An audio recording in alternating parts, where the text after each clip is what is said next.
आप देख रहे हैं लाख टक की एक बात। नमस्कार, मैं हूं अजय कुमार। आजादी की पूर्व संध्या पर अटारी बॉर्डर पर स्वतंत्रता दिवस की पूर्व शाम पर जो आज वहां पर बीटिंग रिट्रीट के समय जो आयोजन दिख रहा था वो बताता है कि आज हिंदुस्तान का दिल कितना चौड़ा हो चुका है। 15 अगस्त को 73वीं स्वतंत्रता दिवस हम मनाएंगे और ऐसे में ये तस्वीरें आप अटारी बॉर्डर की देख रहे हैं, जहां बहुत ही जोश के साथ आज पूर्व संध्या पर हमारे सैनिकों ने वहां झंडा आरोहण की ये पूरी सेरेमनी को अंजाम दिया है।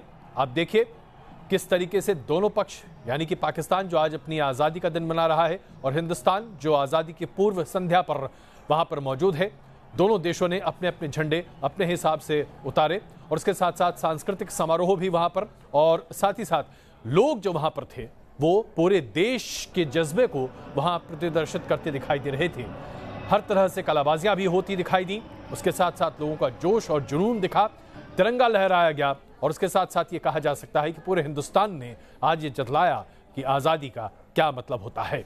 तो ये हम आपको दिखा रहे हैं तस्वीरें अटारी बॉर्डर की है, जहां पर आज जो फ्लैग होस्टिंग सेरेमनी होती है, जिसको फ्लैग रैपिंग सेरेमनी भी कहा जाता है, क्योंकि शाम में झंडा उतारा जाता है। दोनों देश पाकिस्तान और हिंदुस्तान अपने अपने झंडे उतारते हैं। उस वक्त जबरदस्त माहौल था अटारी बॉर्डर पर। इसके साथ साथ आपको यह भी बता दें कि अब से कुछ ही क्षणों में राष्ट्रपति कोविंद राष्ट्र को संबोधित करेंगे आज़ादी की पूर्व संध्या पर, और देश की प्रमुख विषयों पर राष्ट्रपति अपनी राय, सरकार की राय सामने रखेंगे, वो भी आपके सामने प्रदर्शित करेंगे। लेकिन अभी इस बीच आप देख रहे हैं तस्वीरें सीधे अटारी बॉर्डर से, जहां पर हम आपको ये तस्वीरें दिखा रहे हैं। आइए अब आपको दिखाते हैं राष्ट्रपति का संबोधन। यह स्वाधीनता दिवस भारत माता की सभी संतानों के लिए बेहद खुशी का दिन है, चाहे वे देश में हों या विदेश में। आज के दिन हम सभी को देश प्रेम की भावना का और भी गहरा अनुभव होता है। इस अवसर पर हम अपने उन असंख्य स्वतंत्रता सेनानियों और क्रांतिकारियों को कृतज्ञता के साथ याद करते हैं, जिन्होंने हमें आज़ादी दिलाने के लिए संघर्ष, त्याग और बलिदान के महान आदर्श प्रस्तुत किए। स्वाधीन देश के रूप में 72 वर्षों की हमारी यह यात्रा आज एक खास मुकाम पर आ पहुंची है। कुछ ही सप्ताह बाद 2 अक्टूबर को हम राष्ट्रपिता महात्मा गांधी की 150वीं जयंती मनाएंगे। गांधी जी हमारे स्वतंत्रता संग्राम के महानायक थे। वे समाज को हर प्रकार के अन्याय से मुक्त कराने के प्रयासों में हमारे मार्गदर्शक भी थे। गांधी जी का मार्गदर्शन आज भी उतना ही प्रासंगिक है। उन्होंने हमारी आज की गंभीर चुनौतियों का अनुमान पहले ही कर लिया था। गांधी जी मानते थे कि हमें प्रकृति के संसाधनों का उपयोग विवेक के साथ करना चाहिए, ताकि विकास और प्रकृति का संतुलन हमेशा बना रहे। उन्होंने पर्यावरण के प्रति संवेदनशीलता पर जोर दिया और प्रकृति के साथ सामंजस्य बिठाकर जीवन जीने की शिक्षा भी दी। वर्तमान में चल रहे हमारे अनेक प्रयास गांधी जी के विचारों को ही यथार्थ रूप देते हैं। अनेक कल्याणकारी कार्यक्रमों के माध्यम से हमारे देशवासियों का जीवन बेहतर बनाया जा रहा है। सौर ऊर्जा के उपयोग को बढ़ाने पर विशेष जोर देना भी गांधी जी की सोच के अनुरूप है। 2019 का यह साल गुरु नानक देव जी का 550वां जयंती वर्ष भी है। वे भारत के सबसे महान संतों में से एक हैं। मानवता पर उनका प्रभाव बहुत ही व्यापक है।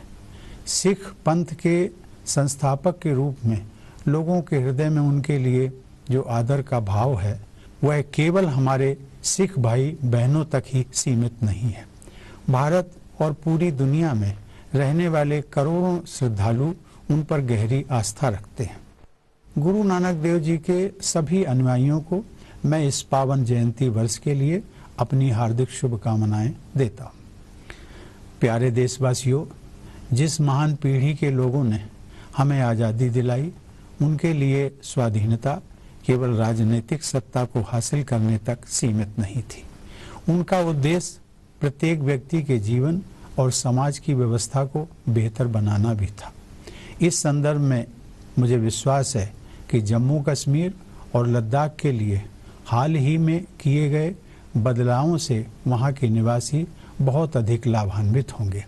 वे भी अब उन सभी अधिकारों और सुविधाओं का लाभ उठा पाएंगे जो देश के दूसरे क्षेत्रों में रहने वाले नागरिकों को मिलती है।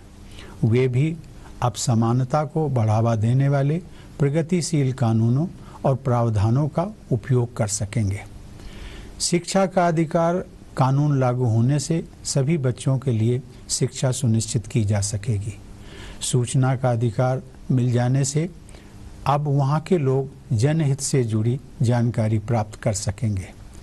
पारंपरिक रूप से वंचित रहे वर्गों के लोगों को शिक्षा व नौकरी में आरक्षण तथा अन्य सुविधाएं मिल सकेंगी और 3 तलाक जैसे अभिशाप के समाप्त हो जाने से वहाँ की हमारी बेटियों को भी न्याय मिलेगा तथा उन्हें भय मुक्त जीवन जीने का अवसर मिलेगा। इसी वर्ष गर्मियों में आप सभी देशवासियों ने 17वें आम चुनाव में भाग लेकर विश्व की सबसे बड़ी लोकतांत्रिक प्रक्रिया को संपन्न किया है। इस उपलब्धि के लिए सभी मतदाता बधाई के पात्र हैं। वे बड़ी संख्या में बहुत उत्साह के साथ मतदान केंद्रों तक पहुंचे। उन्होंने न केवल अपने मताधिकार का प्रयोग किया बल्कि निर्वाचन से जुड़ी अपनी जिम्मेदारी भी निभाई। हर आम चुनाव में हमारी विकास यात्रा के एक नए अध्याय का शुभारंभ होता है। इन चुनावों के माध्यम से हमारे देशवासी अपनी आशाओं और विश्वास को नई अभिव्यक्ति देते हैं। इस राष्ट्रीय अभिव्यक्ति की शुरुआत आज़ादी के उस जज्बे के साथ हुई थी जिसका अनुभव 15 अगस्त 1947 के दिन सभी देशवासियों ने किया था। अब यह हम सभी की जिम्मेदारी है कि अपने गौरवशाली देश को नई ऊंचाइयों पर ले जाने के लिए उसी जोश के साथ कंधे से कंधा मिलाकर काम करें। मुझे इस बात की प्रसन्नता है कि संसद के हाल ही में संपन्न हुए सत्र में लोकसभा और राज्यसभा दोनों ही सदनों की बैठकें बहुत सफल रही हैं। राजनैतिक दलों के बीच परस्पर सहयोग के जरिए कई महत्वपूर्ण विधेयक पारित किए गए हैं। इस सफल शुरुआत से मुझे ये विश्वास हो रहा है कि आने वाले 5 वर्षों के दौरान संसद इसी तरह से उपलब्धियां हासिल करती रहेगी। मैं चाहूँगा कि राज्यों की विधानसभाएं भी संसद की इस प्रभावी कार्य संस्कृति को अपनाएं। लोकतंत्र को मजबूत बनाने के लिए संसद और विधानसभाओं में आदर्श कार्य संस्कृति का उदाहरण प्रस्तुत करना आवश्यक है। केवल इसलिए नहीं कि निर्वाचित सदस्य अपने मतदाताओं के विश्वास पर खरे उतरें, बल्कि इसलिए भी कि राष्ट्र निर्माण के अभियान में हर संस्था और हितधारक को एकजुट होकर काम करने की आवश्यकता होती है। एकजुट होकर आगे बढ़ने की इसी भावना के बल पर हमें स्वाधीनता प्राप्त हुई थी। मतदाताओं और जनप्रतिनिधियों के बीच, नागरिकों और सरकारों के बीच तथा सिविल सोसाइटी और प्रशासन के बीच आदर्श साझेदारी से ही राष्ट्र निर्माण का हमारा अभियान और मजबूत होगा। इस साझेदारी में सरकार की भूमिका लोगों की सहायता करने और उन्हें समर्थ बनाने की है। इसके लिए हमारी संस्थाओं और नीति निर्माताओं को चाहिए कि नागरिकों से जो संकेत उन्हें मिलते हैं उन पर पूरा ध्यान दें और देशवासियों के विचारों तथा इच्छाओं का सम्मान करें। भारत के राष्ट्रपति के रूप में मुझे देश के विभिन्न क्षेत्रों की यात्रा पर जाने का अवसर प्राप्त होता है। इन यात्राओं के दौरान विभिन्न कार्य क्षेत्रों से जुड़े देशवासियों से भी मिलता हूँ। मैंने महसूस किया है कि भारत के लोगों की रुचियाँ और आदतें भले ही अलग अलग हों, लेकिन उनके सपने एक जैसे हैं। 1947 से पहले सभी भारतीयों का लक्ष्य था कि देश को आज़ादी प्राप्त हो। आज हमारा लक्ष्य है कि विकास की गति तेज हो, शासन व्यवस्था कुशल और पारदर्शी हो, ताकि लोगों का जीवन बेहतर हो। लोगों के जनादेश में उनकी आकांक्षाएं साफ दिखाई देती हैं। इन आकांक्षाओं को पूरा करने में सरकार अपनी भूमिका निभाती है, परंतु मेरा मानना है कि 130 करोड़ भारतवासी अपने कौशल, प्रतिभा, उद्यम तथा इनोवेशन के जरिए बहुत बड़े पैमाने पर विकास के और अधिक अवसर पैदा कर सकते हैं। हम भारतवासियों में ये क्षमताएं सदियों से मौजूद रही हैं। अपनी इन्हीं क्षमताओं के बल पर हमारा देश हजारों वर्षों से आगे बढ़ता रहा है और हमारी सभ्यता फलती फूलती रही है। भारत के लंबे इतिहास में हमारे देशवासियों को कई बार चुनौतियों और कठिनाइयों से गुजरना पड़ा है। ऐसे कठिन समय में भी हमारा समाज विपरीत परिस्थितियों का सामना करते हुए आगे बढ़ता रहा। अब परिस्थितियां बदल गई हैं। सरकार लोगों की आशाओं आकांक्षाओं को पूरा करने में उनकी सहायता के लिए बेहतर बुनियादी सुविधाएं और सामर्थ्य उन्हें उपलब्ध करा रही है। ऐसे अनुकूल वातावरण में हमारे देशवासी जो उपलब्धियां हासिल कर सकते हैं वे हमारी कल्पना से भी परे हैं। देशवासियों के जीवन को बेहतर बनाने के लिए सरकार अनेक बुनियादी सुविधाएं प्रदान कर रही है। गरीब से गरीब लोगों के लिए घर बनाकर और हर घर में बिजली, शौचालय तथा पानी की सुविधा देकर सरकार बुनियादी ढांचे को मजबूत बना रही है। हर देशवासी के घर में नल के जरिए पीने का पानी पहुंचाने, किसान भाई बहनों को सिंचाई के लिए पानी उपलब्ध कराने और देश में कहीं बाढ़ तो कहीं सूखे की समस्या का प्रभावी समाधान करने के लिए जल शक्ति के सदुपयोग पर विशेष बल दिया जा रहा है। जल सुरक्षा सुनिश्चित करने में केंद्र तथा राज्य सरकारों के साथ साथ हम सभी देशवासियों की महत्वपूर्ण भूमिका रहेगी। देश के सभी हिस्सों में संचार सुविधाएं बढ़ाई जा रही हैं। इसके लिए गांव-गांव को सड़कों से जोड़ा जा रहा है और बेहतर राजमार्ग बनाए जा रहे हैं। रेल यात्रा को सुरक्षित और सुविधाजनक बनाया जा रहा है। मेट्रो रेल की सेवा के जरिए अनेक शहरों में लोगों का आवागमन आसान किया जा रहा है। छोटे शहरों को भी हवाई यात्रा की सुविधा से जोड़ा जा रहा है। नए बंदरगाह बनाए जा रहे हैं। साथ ही अस्पतालों, शिक्षण संस्थानों, हवाई अड्डों, रेलवे स्टेशनों, बस अड्डों और बंदरगाहों को आधुनिक बनाया जा रहा है। सामान्य व्यक्ति के हित में बैंकिंग सुविधा को अधिक पारदर्शी और समावेशी बनाया गया है। उद्यमियों के लिए कर व्यवस्था और पूंजी की उपलब्धता आसान बनाई गई है। डिजिटल इंडिया के माध्यम से सरकार लोगों तक नागरिक सुविधाएं तथा उपयोगी जानकारी पहुंचा रही है। सरकार बड़े पैमाने पर स्वास्थ्य सेवाएं प्रदान कर रही है। दिव्यांगजनों को मुख्य धारा से जोड़ने के लिए उन्हें विशेष सुविधाएं दी जा रही हैं। महिला सशक्तिकरण के लिए सरकार ने कानून और न्याय व्यवस्था में आवश्यक सुधार किए हैं। देशवासियों का जीवन आसान बनाने के लिए अनुपयोगी कानूनों को भी निरस्त किया गया है। सरकार के इन प्रयासों का पूरा लाभ उठाने के लिए हम सभी नागरिकों को जागरूक और सक्रिय रहना होगा। समाज के हित में और हम सभी की अपनी बेहतरी के लिए यह जरूरी है कि सरकार द्वारा उपलब्ध कराई गई बुनियादी सुविधाओं का हम सदुपयोग करें। उदाहरण के तौर पर देखें तो ग्रामीण सड़कों और बेहतर कनेक्टिविटी का पूरा लाभ तभी मिलेगा जब हमारे किसान भाई बहन उनका उपयोग करके मंडियों तक पहुँचें और अपनी उपज का बेहतर मूल्य प्राप्त कर सकें। वित्त और राजस्व के क्षेत्र में किए गए सुधारों और व्यापार के नियमों को सरल बनाने का पूरा लाभ तभी मिलेगा जब हमारे छोटे स्टार्टअप या काम धंधे और बड़े उद्योग नए तरीके से आगे बढ़ें और रोजगार पैदा करें। हर घर में शौचालय और पानी उपलब्ध कराने का पूरा लाभ तभी मिलेगा जब इन सुविधाओं से हमारी बहन बेटियों का सशक्तिकरण हो और उनकी गरिमा बढ़े। वे घर की दुनिया से बाहर निकलकर अपनी आकांक्षाओं को पूरा करें। उन्हें अपनी इच्छा के अनुसार जीवन जीने की आज़ादी हो। वे घर संभालने में अथवा कामकाजी महिलाओं के रूप में अपने भाग्य का निर्माण स्वयं करें। समाज और राष्ट्र के विकास के लिए बनाए गए इंफ्रास्ट्रक्चर का सदुपयोग करना और उसकी रक्षा करना हम सभी का कर्तव्य है। यह इंफ्रास्ट्रक्चर हर भारतवासी का है, हम सबका है, क्योंकि यह राष्ट्रीय संपत्ति है। राष्ट्रीय संपत्ति की रक्षा भी स्वाधीनता की रक्षा से जुड़ी हुई है। हमारे जो कर्तव्यनिष्ठ नागरिक राष्ट्रीय संपत्ति की रक्षा करते हैं वे देश प्रेम की उसी भावना और संकल्प का परिचय देते हैं जिसका प्रदर्शन हमारे सशस्त्र बल, अर्धसैनिक बल और पुलिस बल के बहादुर जवान और सिपाही देश की कानून व्यवस्था बनाए रखने व सीमाओं की रक्षा में करते हैं।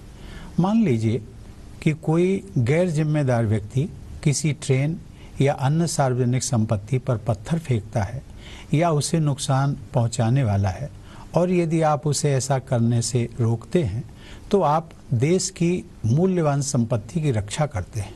ऐसा करके आप कानून का पालन तो करते ही हैं, साथ ही अपनी अंतरात्मा की आवाज़ के अनुसार एक जिम्मेदार नागरिक के रूप में अपना कर्तव्य भी निभाते हैं। मेरे प्यारे देशवासियों, जब हम अपने देश की समावेशी संस्कृति की बात करते हैं तब हम सबको यह भी देखना है कि हमारा आपसी व्यवहार कैसा हो।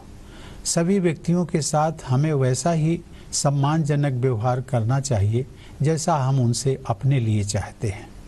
भारत का समाज तो हमेशा से सहज और सरल रहा है तथा जियो और जीने दो के सिद्धांत पर चलता रहा है। हम भाषा, पंथ और क्षेत्र की सीमाओं से ऊपर उठकर एक दूसरे का सम्मान करते रहे हैं। हजारों वर्षों के इतिहास में भारतीय समाज ने शायद ही कभी दुर्भावना या पूर्वाग्रह से ग्रस्त होकर काम किया हो।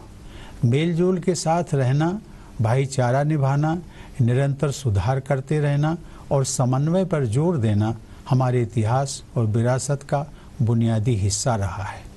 हमारी नियति तथा भविष्य को संवारने में भी इनकी प्रमुख भूमिका रहेगी।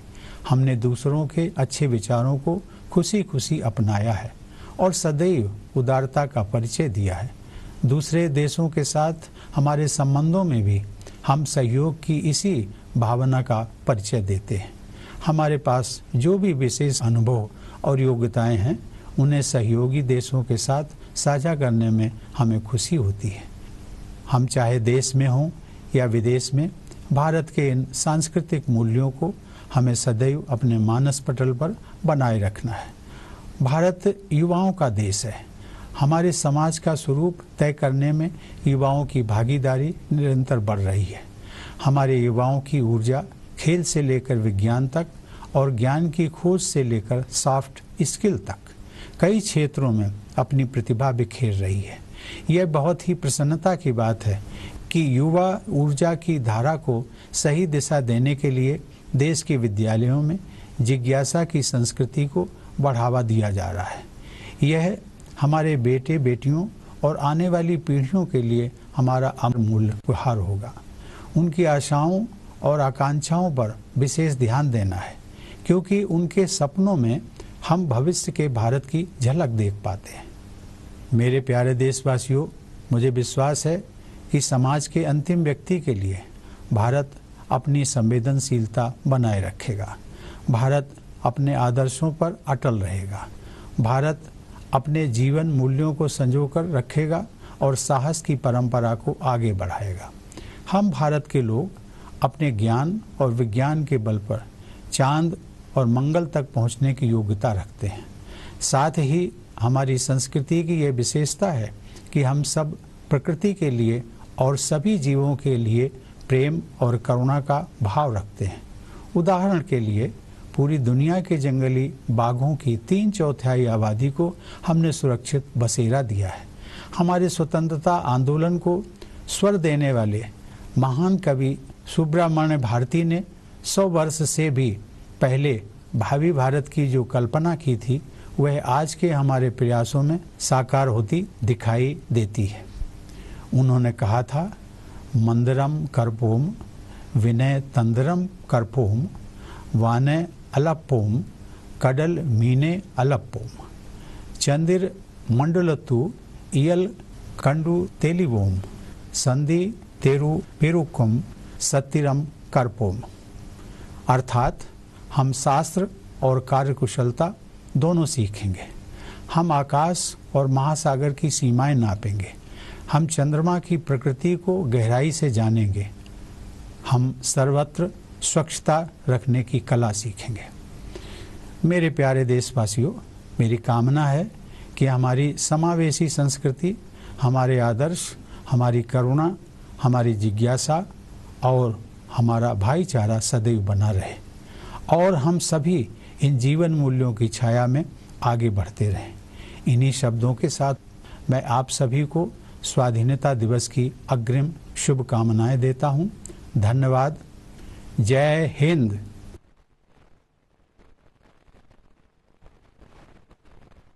Dear fellow citizens, नमस्कार। I offer you my greetings. अभी आपने देखा राष्ट्रपति कोविंद का राष्ट्र के नाम संदेश। आजादी की पूर्व संध्या पर पूरे देश को एकजुट होकर रहने और तमाम समस्याओं से एकजुट होकर जूझने की एक तरह से उन्होंने पैरोकारी बड़े पैमाने पर की है। उसमें कोई शक नहीं है कि आज हिंदुस्तान जिस मुहाने पर खड़ा है वहां एकजुट हिंदुस्तान दुनिया में अपना नाम कर सकता है।